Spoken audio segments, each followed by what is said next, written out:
يقول كان عندي فريق في مدن صعبه اوصل له منتجات، ما منتجات اخذها بسيارتي واروح من محافظه لمحافظه على مود اوصل منتجات لفريقي.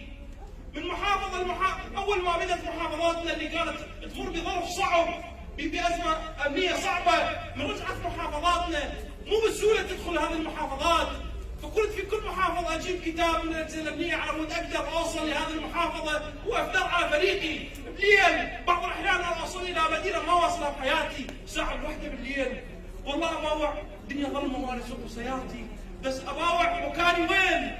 راح يجي يوم ويصير عندي هذا الفريق الضخم، راح يجي يوم وينتشر فريقي، راح يجي يوم. فكنت والله في يوم من الايام رحت الى محافظه وصلت بالليل قال كل عقلك شو جيت؟ الطريق خطر. والله ما منتبه اذا اكو طريق خطر، تلفون باذني والطريق كله عباره عن ساعتين اني ادرب واتابع واستقطب. شو جيت الدنيا ليه الخطوره عليك تقتل؟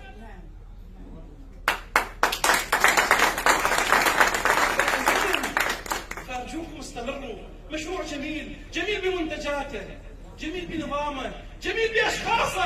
اي شخص اليوم هو عاقل وانتم عقلاء، شفتوا كاك هيوه تقديمه للشباب، كاك هيوه واحمد صبحي مو من فريق وشلون قدم تقديم جميل ورائع.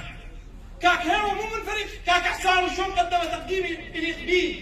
كاك هيوه مو من فريق، كاك ايوس وشلون قدم تقديم يليق بيه. كاك هيوه مو من فريق دكتور هيثم وعارف وعبد الخالق ومروان، شو قدموا تقديم يليق بيهم كانه من فريقه، كانه احبابه، كانه اخوانه. فما تجي مشروع بقيم. فارجوكم مع تركيزكم على المنتج، مع تركيزكم على النظام، ركزوا على القيم. هذا المشروع مشروع قيم، مشروع اخلاق، مشروع تواصل، مشروع اخوه. اليوم علاقتي ويا كاك احسان واحمد صبحي وما مصطفى ايروس وكاك هم اخوتي، هم احبابي.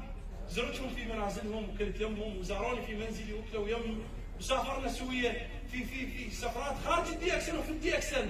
ما تجي هيك مشروع يجعل لك احباب واخوان في كل الدول. ثقوا قبل 10 ايام كنت في سفر خارج البلد، فعزموني بعض الاشخاص مو من فريقي، سووا دعوه على شرف لؤي وعلى جاه لؤي، ودعوا مجموعه من الاحباب مو من فريقي.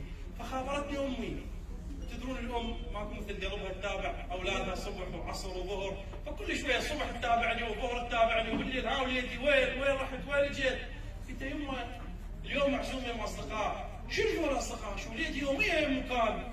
قلت يمه هذول احباب دي اكسن، في اي بلد اروح عندي احباب